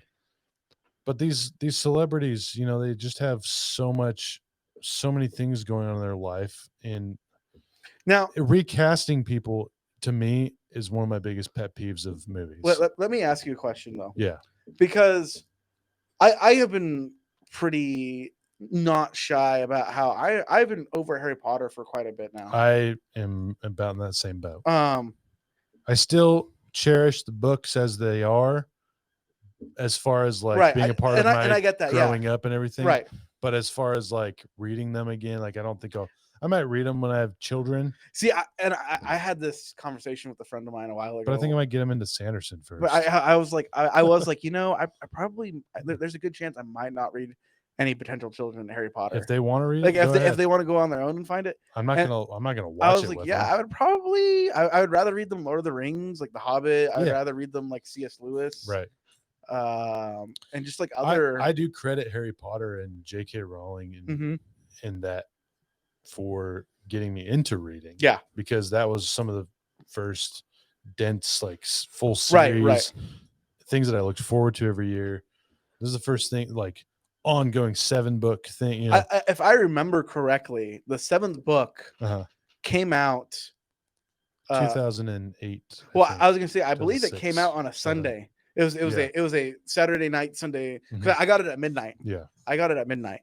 I did too. Yeah. I remember I went to. Actually, no, I bought that one in Hawaii. Oh, did you? Yeah, it was like a couple days after. I bought it at a grocery store. A grocery store was doing a midnight release of the books, so I did the same thing for Half-Blood Prince. Right. So I went to this grocery store, and it was funny because for Half-Blood Prince, I was like the third person in line, and I just walked up, bought the book, left. But for the 7th book, I had to like line up, and I got it at midnight. Right. But I remember I bought it. I went home and I read and I read and I read, and then I fell asleep for a little bit. Then I had to go to church, come back home from church, and then I read and I read and I read, and I think by like Sunday night I had finished it. Right. And for me, that was like crazy. Like that was like the fastest I've ever read. I'm not. You don't even think about it because you're just so engulfed in the story. Yeah. I remember reading that. Yeah. I went to visit my dad for like a week in Hawaii at the time. And I think I flew in Saturday night. I think I bought it maybe Monday, and I had that thing read by Tuesday. Yeah. And for me, I'm really not a particularly fast reader, even though I do think I'm not either. I do think I read frequently, but I'm not a extremely fast reader. But I really tore through that very quickly. Right. I also remember I bought the 5th book the day it came out at a Best Buy.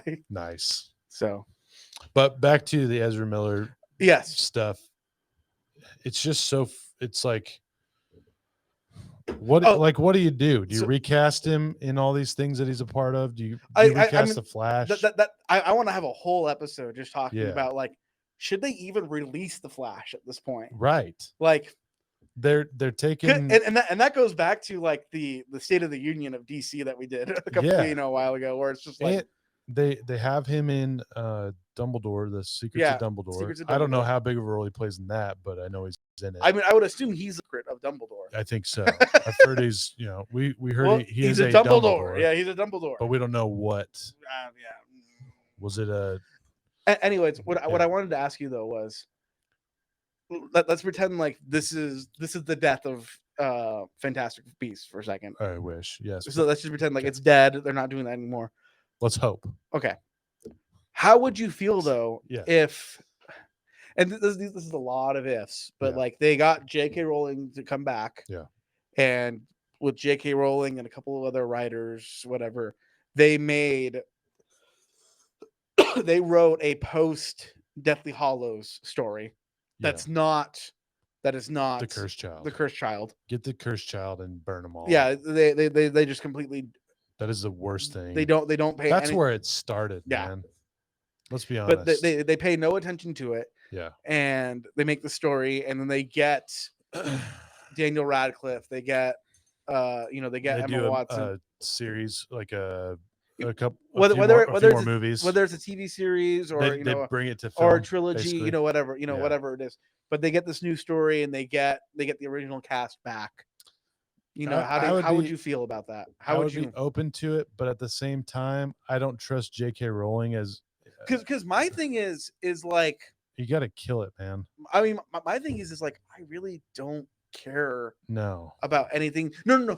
What I mean is like, even though it's the wizarding world, I really don't care about the world. I would rather see what Harry's next. You care about Harry Potter and his. I care about that more because I've spent 7 books with him. Yeah, I would definitely. I'll say this because I'm not a big fan of the movies. I'm not like attached to the cast by any means. There's some people I'm like, like obviously Daniel Radcliffe and the gang. Right. They are those characters in film format, right? Right. Neville, I remember his name, but all those people. Alan Rickman as Snape. Yeah. Which I mean, luckily Snape's dead, and R.I.P. Alan Rickman. But because like for me, like my kind of thought is like, for and it's a series that I associate a lot with. Harry Potter is Percy Jackson. Yeah.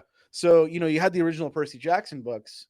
And I really liked those. I haven't read them in a long time, but at the time when I read them, I really liked them. They're fantastic. And I've read those. And then they did the like sequel series. Yeah. And they're more like spin-offs and I mean now I haven't read a lot of these like spin-offs and stuff like that. Right. But they did have the sequel series. But they had the sequel series where it was like it followed a different character, but Percy Jackson was present in the story. The first one was just about Jason. So they introduced this new character. But Percy Jackson is still. Does he come back? Yes. Like, is he? He's a main part of. He's a main character in the other books. Okay, I need to read those. Yeah. Were they good? I only read like the first 2, and it's not that I didn't like them. It's just like I had different things. Right. Like, so when I started reading those, they were like almost a little too juvenile for my brain. I mean, like that might be a problem now where we're older, so they might be a little too young even adult. the Percy Jackson series might be that way. Yeah, I could still read them for nostalgic purposes, right? But and that might be a thing where it's just like we're not that target audience for it anymore. Yeah. But I do know that like it was Percy Jackson was a main plot point of it, and he was like a main character in the other books. Okay. And so was what's Grover and Annabeth, and even Nico was like a main character, I believe. So I think that's like a very cool way of like expanding your world by bridging that. And I would love for that. I would also, so to answer your question, yes and no. Yeah. I feel like there's too many parties involved now that's what's ruining the world of Harry Potter. So, okay. Even to back to the basics of the main story, the main characters. I'm just finding ways that they could ruin the people that I've already been attached to. Yeah. Let me pitch you this. Let me pitch you this for a second. Yeah. No movie, no TV show, nothing like that. Just books. It is just J.K. Rowling, and she's like, "This is book one." If it's J.K. Rowling, this is just J.K. Rowling. I don't know whether she's gonna say, Cursed Child is retcon or not. I don't know, but she's like, it's already retcon in my brain. So yeah. I don't really so she just goes, "Hey, this is book 1 of a new series, and it takes place." Let's see. What year did you say Deathly Hallows came out? It was like 2006, 7 or 8, somewhere in those. Yeah, I want to say 2007. It was like, yeah, it was 2007. Okay. 2006, 2007. So let's pretend like 2000. I graduated in 2010. 2016 is 10 years. It was 2000. It was 2006. So let's say it was. Let's give or take 15 years ago when that came out. So she writes a new book, and it's like, hey, this takes place 15 years later. Right. So it's present day. Right. Harry is like a 40-year-old adult, whatever. Right. I mean, would you be interested in that? And it's not, like I said, it's just a book. I would be interested. I'd read it. Yeah. But I'd have to see. Yeah. The problem is, this is where the problem lies for me. J.K. Rowling has had a hand in everything that has come out since the Deathly Hallows. Right. I don't know how much of that is right. She still could be like, this is ass. Right. I don't want it. Because I don't want it to come out. Because I want to say too, she's got some creative control. I think I've said this vocally right now. At this point, if the Winds of Winter for Game of Thrones came out tomorrow, I don't care at all. No, I'm not buying that book. Right. Nope. I wouldn't mind knowing the ending by someone telling me. But that's not even the ending. I'd watch a 7-minute Here's the thing, YouTube video to tell me the ending of how the book ends. Yeah, that's not even the ending though. There's still at least another book coming out after that. Oh yeah, I forgot about that. There's still 2 more. Huh? The Winds of Winter is not the end. That's it. Right? Yeah. That's another rabbit hole. But yeah, I don't know. I would not be interested in that book, but I would be interested in the last one. Okay. I wouldn't read it. Right. I wouldn't waste my time reading it. You would just like, I'd watch a YouTube video. 24 hours later, you'd read the Wikipedia plot summary. Yeah, I'd be like, well, how did it end in George R. R. Martin's view? Yeah. But I would be interested in J.K. Rowling, if it's pure J.K. Rowling, her interpretation of what happens after. Well, I feel like I'm kind of interested in that because why not? Yeah. Right? Why not? One thing I would also be interested in with Harry Potter is a prequel, but thousands of years before. I know. I'm not interested in that. And you know why? Why? Because it's King Arthur, it's Merlin, it's. Oh yeah. Because it doesn't have to be. It doesn't have to be, but that's. See, where I'm kind of going with this is like the founders of the Hogwarts. Okay. I would just be like a Rogue One-esque movie. Okay. Not a series, not a Fantastic Beasts series. No, I hate it. Now my question. I cannot explain enough how much I hate Fantastic Beasts. It's something that shouldn't have happened. My only thing for that is where does that drama, like where does that story come in? Right. Because the only thing that the only thing that I can think of and we already know is Slytherin has a basilisk and leaves. Where do you make that tension? Where does that drama come from that makes a story? Yeah, I don't know. So, and we don't know I mean, there might be some written history somewhere, but we don't know what happened to like each of them. Spinning off of your idea. Yeah. I would rather Hogwarts a History be a book that is released. Yes. Like, and I would probably buy that book. Yeah. I would probably buy Hogwarts a History. And this is another topic I actually had on my notepad here is prequels. Mm-hmm. And I want to go off on prequels one day. Okay. But I'll just do the Spark Notes version really quick. Prequels for me don't have as much of an impact as like the original story. I agree with that for the most part. Same. It's like there are some exceptions to the rule, but as far as like I'm never really excited for prequels when they come out. Kenobi is one, and I can talk about that in a second. But Harry Potter, you could give me any time period of a prequel, and I'm not going to be like hyped about it. It's more like filler information. And where you say, I want Hogwarts a History, that'd be enough. Yeah. I'd read it. Yeah. I'd be like, oh, this is cool. This is like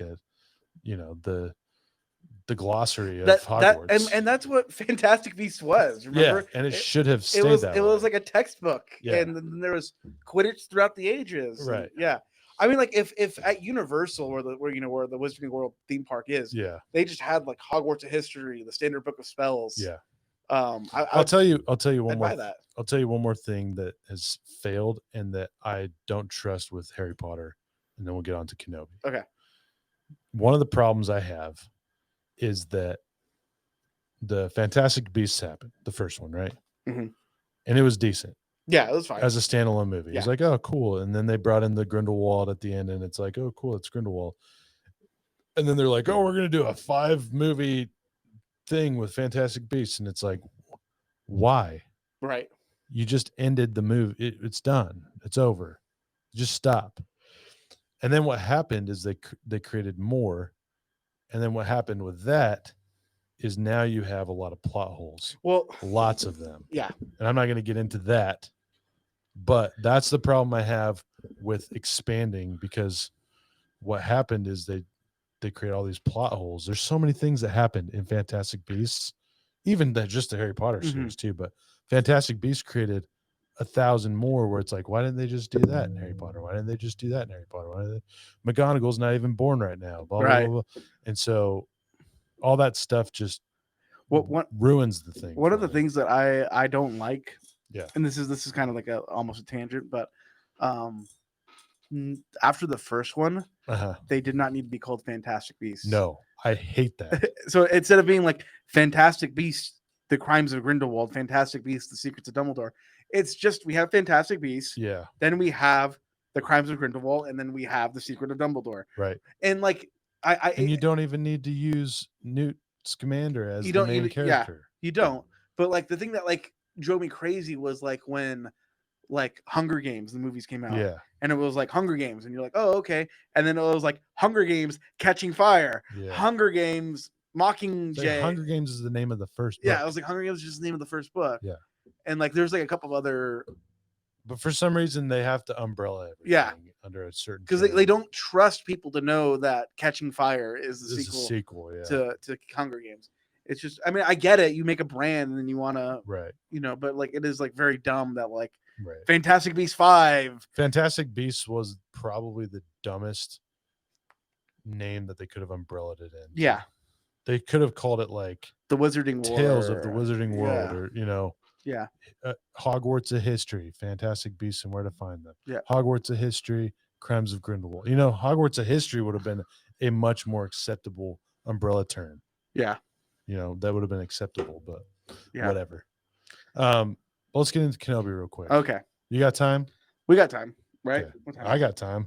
I'm good. It's 10:15. 10:15. Holy crap. We've been talking for a little bit. We've been talking. This always happens. Yeah. This isn't anything new. No. We're just live in person though. Yeah. Live action. Live from Tennessee. We can do this. We can do Kenobi quickly if we need to. But yeah, I think so, because I mean it's not done yet. It's not done. I think we can do we can do more about it when it's done. Yeah. But let's just I do want to focus on today's episode. Okay, let's talk about today's episode. Let's assume everybody is caught up with Kenobi. Yeah. Let's talk about today's episode and then predictions for the finale. Okay. And yeah. Do we want to talk anything about like how we like it so far up to this point? Just like a quick. Okay, yeah. You go first because I'll be real quick on mine. Yeah, I'll be quick on mine. For me, from episode 1 to episode 5, which is where we are. A little slow of a start. Did not like Leia at first. Not the character. I just didn't like that it was like part of the story. I don't know why. I think it was like some of the cheesy chase scenes and stuff that I was like, this is kind of weird and boring, whatever. And then they got much better. Reva was not a very good villain in my eyes, but today's episode has changed that. Right. And then, it just kind of felt, a lot of them felt like filler episodes where it just was like a lot of stuff happened that didn't need to happen to get to where we are now. Okay. A lot of stuff. Okay. But yeah. So go ahead. Okay. I really like Kenobi. Yeah. It is not the story that I would have told. Yeah. It's definitely different than like what I like when they were like, oh, we're making Kenobi. Like I definitely had in my mind what I thought the story would be. It didn't help that there was a Legends novel based on it too. And there's a lot of people who fault it because it's not what they thought it was going to be. Right. That's not what I'm saying. That's not my problem with it at all. In a lot of ways, it lines up with what I thought it was going to be, what I wanted it to be, which is this is the story of a broken man. Yes. It is the story of a person who went through Obi-Wan Kenobi is a man of faith, essentially. And what happens when a man of faith has his faith broken? Yeah. And everything he's ever known and believed and is gone, fought for, is gone, is dead. It's dead. Yeah. And he's left to pick up the ashes. Right. And so Obi-Wan Kenobi in the first episode, not using the Force, cut off from the Force, not even using a lightsaber. That was all very much, for the most part, like what I thought, like what I wanted to see out of it. He's a hermit. Yeah, and then seeing him, and then like you're saying, like, oh, it's all filler. You know, it feels like it's filler. No, I mean, like I would disagree with that. It's Obi-Wan. It's Obi-Wan's journey of these little things that are bringing him back. To argue my point, about that, I wouldn't say that anything with Kenobi in it, was much of a filler. Right, I get that. Everything about him was like amazing. Right. No, and I get that. Yes. And I think it all built onto what you're saying. Right. Yeah. I think it's the more of the plot that felt filler to me. I get that. But the character development, this is a very character driven. Right. And it has to be. And it has to be when it's called Kenobi. Right. We know what's going to happen to Kenobi. We know how he ends. Right. But like this guy who is kind of picking himself up, he has to find something new to like believe in, essentially. Right. I really love all of that. Really, the only reason he's alive is to watch over Luke, because Organa is watching over Leia and failing miserably. Yep. But that's really his only reason to be alive. And a lot of what I mean, like, and then like I don't want to diverge too much, but this is kind of more with what they did with Luke in The Last Jedi. Yeah. I think Kenobi's doing better what they try to do with Luke in The Last Jedi. Yes. That is my opinion, because I know there are people who argue with me. I know my friend Kai would argue with me about that. We need to get him on the show. I know, right? He'd be great. Star Wars. Yeah, it would be great. Kai, I love my friend Kai because he has just recently finished reading all of the canon novels. Okay. So he knows more than I do now at this moment. So okay. But once I finish Rhythm of War, I plan on switching over to Star Wars and doing that same feat. Yes. Yeah. So up to this point. Oh, I want to go because you were talking about how we're like, with Reva. Yeah. I never thought Reva was like the big bad guy. I always kind of figured she's just a pawn piece that is moving the piece that is Obi-Wan Kenobi. Right. And then this game of chess that's going on. And it's kind of like we were talking today, like the Grand Inquisitor, she stabs him and then he comes back because we know he's going to come back because of Rebels. Right. and then Darth Vader's lingering in the background for the first few episodes, but he obviously has a much more bigger role later on. Right. But yeah, I kind of felt the same way with her. I was like, and that's why I was relieved today, because I was like, if she is the big bad of the series, she's a really bad big bad. Right. But she's not. Right. No, I think I mean, like, and now that we know more about her backstory, yes. You know, we definitely can see now, you know, like that conflict or whatever that you want to call it. But yeah, I mean, it is funny because me and my friend Kai, we kind of basically guessed her backstory. Right. Because we were like, oh, how does she know that Vader's Anakin? And we're like, well, obviously, you know, it's like obviously Vader would not have told her, and obviously, like, you know, blah, blah, blah. And you know, we're like, oh, she must have, you know, seen him. A history. Yeah, she must have a history. And then we're like, oh, she must have seen him in the temple. Like, she must have been like a youngling or something. Right. And then I thought, which I believe is now incorrect, but I thought the reason why she like had so much hatred for Obi Wan was because she was there during the massacre, which we know now. Yeah. But I thought she heard Obi-Wan's message that he leaves, where he's like, don't come to the temple, go into hiding. This era has passed. Kind of taking away any chance of survival for her. Like, yeah. Do not go there. Yeah. And so I thought she was going to be like, you're the one. Like, you should have come and rescued me. You were all a master. My brothers and sisters are dead you were a Jedi master. You were the legendary General Kenobi. Right. And what did you do? You told us to hide. You told us to run away. Like that's what I thought it was going to go, but it didn't, which is, you know, again, that was my expectation, that there's no reason to believe that would be a plot point or whatever. But yeah, that's, but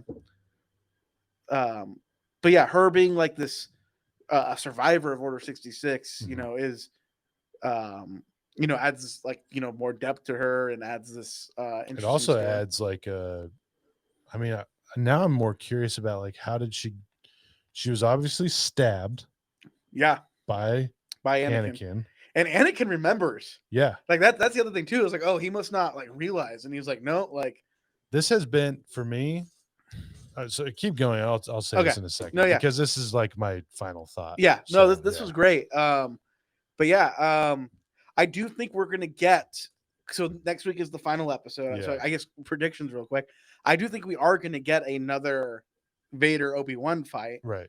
I think we're gonna get one, like, you know, one final one, where, and I have to imagine that at this point, whatever happens, whatever causes it, but I think Obi-Wan is going to eventually, how it ends up, he's gonna whip on Vader. He's gonna smack him around. Yeah.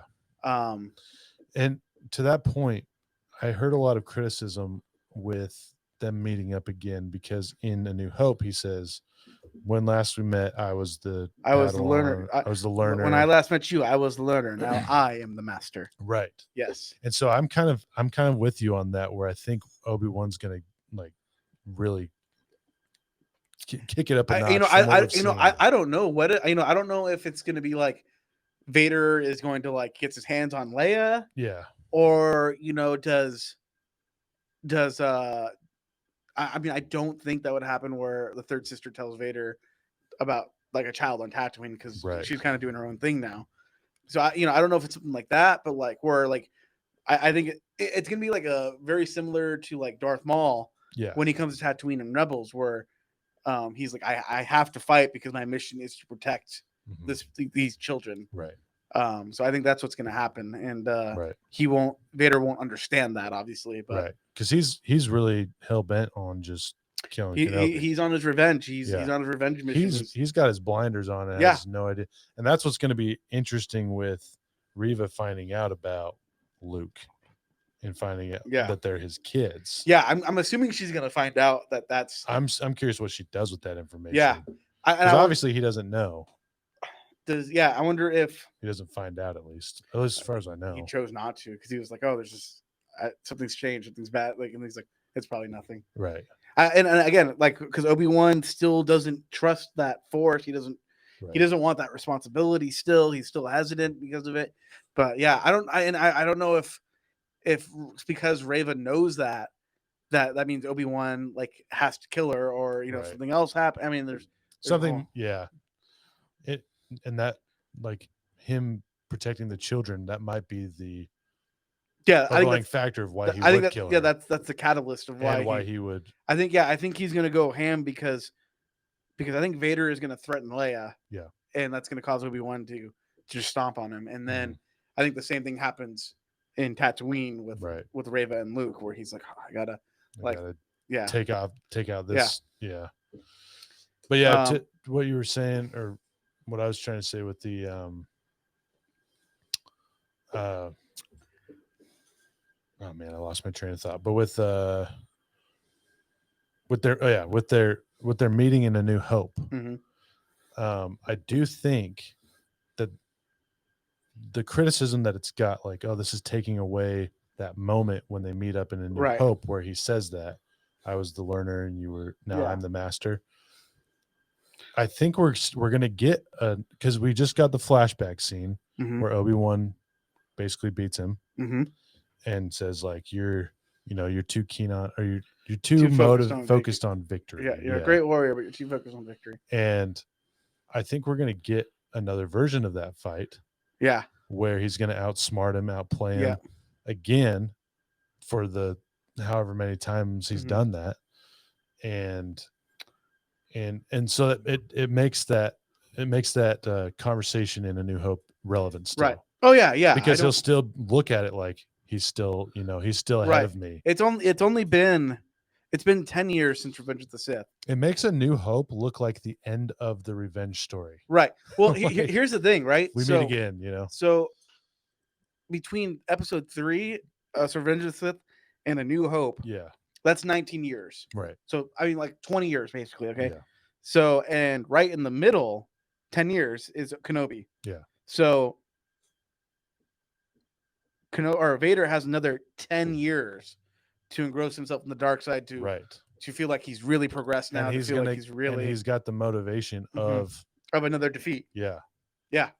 And up until the point where he fights Obi-Wan in A New Hope, it's like he is still on that mission to kill Obi-Wan.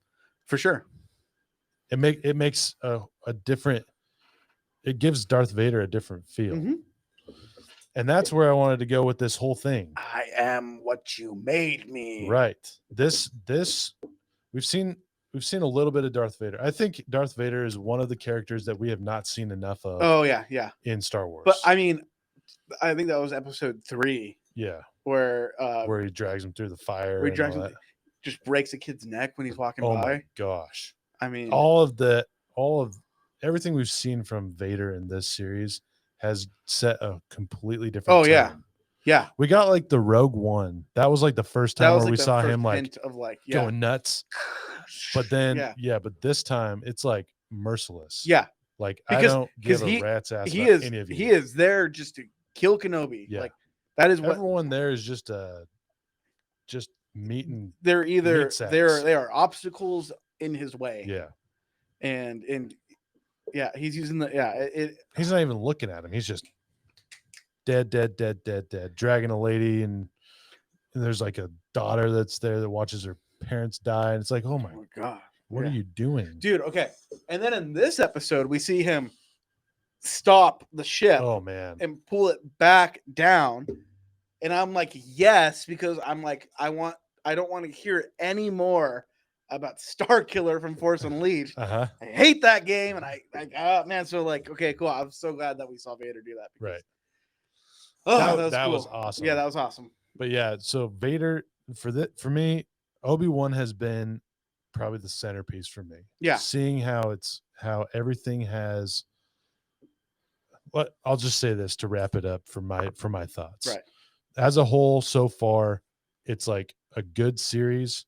But it's fantastic character development from people we love. Right. It's a great way to build them. It is a little clunky on how it does that. I think that's fair, but I don't. Right.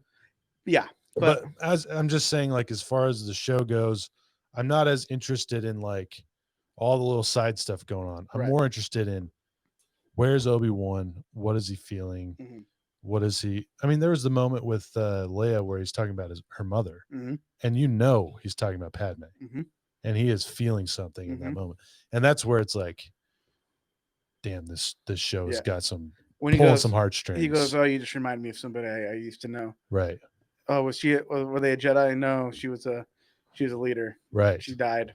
Right. I'm sorry. It's like foreshadowing for Leia in one way, but it's also just like he is. Oh no, I think the Leia character is like fantastically written. Of like, yes, I 100% believe that this is the character of Leia as like a 9-year-old or a 10-year-old, or whatever. Yeah, like, and all the stuff she's been through, and where she is in A New Hope, it makes sense. It's like, man, she's been through a lot. She's been through a lot of stuff. She's seen a lot of stuff. She's built for the role she plays in A New Hope, which is basically a general to be, you know. And but yeah, as a whole, again, character development is amazing. Yeah, I loved Ewan McGregor as Obi-Wan. Love him even more now. Yeah, I mean, there's obviously some stuff with Hayden Christensen, but I love that they brought him back. Oh yeah, no, the fact that they brought Hayden Christensen back, for that scene that we saw this week with the duel, whatever, and like I mean, very clearly they were like, we don't need to de-age him. Yeah, like you look the same. It is crazy. Yeah, it is crazy how. I mean, maybe they did some like light touch-ups, but like, not much. Yeah, not much. I saw him in an interview recently about just after the filming had finished, and he looks the same. Yeah, I like it was incredible. Even Ewan McGregor doesn't need that much. No, you could just touch up some wrinkles. And I think a lot of those wrinkles too that he has. I think the makeup is trying to like enunciate that. I think they're trying to. I think they make him look worn. I think it's exaggerated. I think they're exaggerating that a bit more than he actually is. And seeing is Alec Guinness. Yeah. Seeing him in A New Hope and seeing Ewan McGregor now, it's like there's 10 years to go to where he could look like Old Man Jenkins, right? Right. And it's like you can see the wear and tear. It's possible, yeah. It's not. It's believable. It's believable, is what it is. But character development great. Darth Vader is on a whole nother level for me. Yeah. Bigger fan now than I was before of Darth Vader and how powerful he was. Yeah. The fights we've seen so far with him and Reva was probably one of the coolest Star Wars fights I've ever seen. Yeah. It was different. Yeah. I like it. Have we seen anything where one guy is playing with the opponent? I mean, like Empire. In Star Wars. In Empire, I mean, like Vader is playing with Luke in Empire, but like not to that degree. Not to that degree. Yeah. Because he knows who Luke is. Yeah. It's different. This one is someone for Luke, he is like playing / testing him. Right. Whereas this is like, no. And like, he knows he's his son. Yeah. He doesn't want to kill him. Yeah. Whereas this is just like, no, you are just outskilled, outclassed. And again, she's someone like the people he was killing in the village. Yeah. She's just a person in the way. Yeah. He has no emotional attachment to this woman. And she's just there. Yeah. And he's just like, let's have some fun. He like, with that, she is outskilled, outclassed. I was like joking when we were watching. I was like, he's in a different tax bracket than you. Like, like it's it's not even close. Yeah. Yeah. What are your final thoughts? Like I said, I've very much enjoyed it. It's definitely not what I thought it was going to be, but that is not a bad thing. No. And I know a lot of people are complaining because they wanted a lot of like Clone Wars flashbacks, which is like, what would we like? You would have like, I mean, like we already have the Clone Wars. Like what? Yeah, what's the point of doing that? Like other than fan service? I love that we're getting more in-depth look at the training. Yeah, between him. I think and that's Anakin. cool. Yeah, it builds on their relationship. I like that it was the Attack of the Clones specifically. It wasn't Revenge of the Sith, right? Because I believe, like for me, I always felt like in Attack of the Clones, their relationship was a lot rockier at that point, a little more antagonistic, and I think Obi-Wan. And this is probably a whole different thing that we could talk about. He's like later. Basically raising a teenager, right? But he has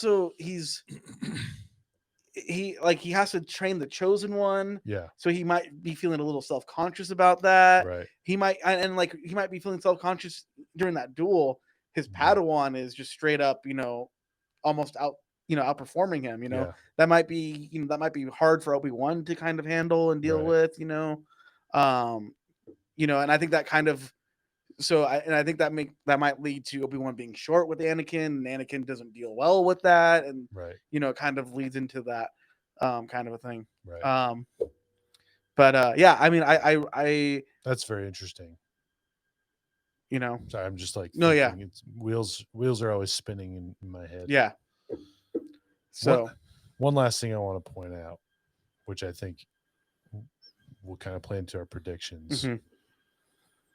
I think I've already kind of made my prediction that they're going to have a fight. Yeah. Obi-Wan's going to best him again. Yeah. Obviously, he's not going to die. No, he's not going to die. But I think it's going to be kind of a humiliating. Yeah, I think whatever happens, it's going to fuel him even more. You know what I think was going to happen? I kind of want to. I think Obi-Wan is going to beat Anakin, not Vader. Right. I think somehow Obi-Wan is going to get him to regress back to Anakin, and that's how he's going to beat him, and that's going to be that's what's going to humiliate Vader. Right. Is that? I think that's a really good way that it could go. Yeah. Yeah. That's really cool to think about it that way. Like he's going to bring out Anakin. Yeah. Which I think he's capable of doing. Yeah. But I think prediction-wise, I think that's going to happen. And then I was just thinking about how in their final showdown in A New Hope, Obi-Wan still kind of wins. Oh, yeah. Yeah. He dies. Yeah, but he allows that to happen. But it's just like Luke in The Last Jedi. Mm-hmm. He just he's trying to motivate the next. Obi-Wan is trying to motivate Obi-Wan because he realizes that if Obi-Wan is still here, then he is a crutch for Luke. Right. Like that is a crutch for Luke because Luke will always look to Obi-Wan. Right. And that's not physically at least. Yeah. For whatever whenever he, because he is still there. Yeah. In the rest of the original trilogy. Right. But obviously in Ghost Force Ghost form. He might so like he realizes Obi-Wan that he needs to remove himself because if he doesn't, Luke will never achieve what he needs. He won't elevate himself to where he needs to be because he'll always be handicapped by having Obi-Wan there. Right. And so last thing with that is Obi-Wan is still going to win in the end. Mm-hmm. And between the two of them. That's where I think the redemption arc of Anakin starts is in that duel because now Obi-Wan's gone. I think he knows deep down I didn't win that fight. I think it's going to be. I think like force wise, like right. He has mastered the Force, Obi-Wan, to a degree that Anakin cannot beat him. And I think it's like it just makes me look at the whole thing differently. So I agree with that. Yeah. But this is all theory, by the way. Right. But I think it's going to have the opposite effect. Uh-huh. I think he's going to go, he somehow got me to revert back to Anakin. Yeah. I am clearly not in the dark side deep enough. So I need to go. I'm not talking about the final showdown in the series. I'm talking about the New Hope. Oh, gotcha. When Obi-Wan gotcha. Force goes away and dies. That's where I think. Okay. That's where I think the redemption arc starts. Okay. I agree with you on the end of Kenobi series. Kenobi, yeah. I think he's going to go even farther down. That's where he's going to be like, I need to go darker. I need to just fully give into. But I think that it's the unspoken stuff that we don't think about because it doesn't really, there's no exposition in the original trilogy. I think his redemption arc starts in A New Hope.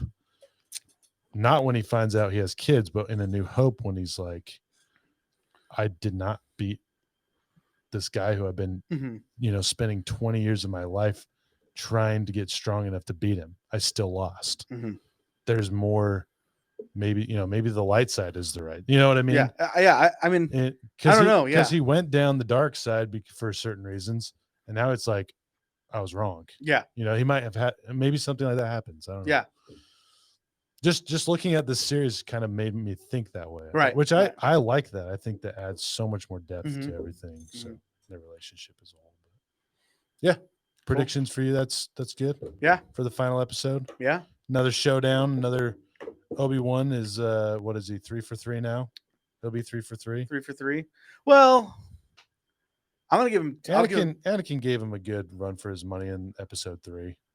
Oh yeah. No, yeah. He definitely took the L on that one. Yeah. I definitely think Obi-Wan took the L on that one. Let's see, 1, 2.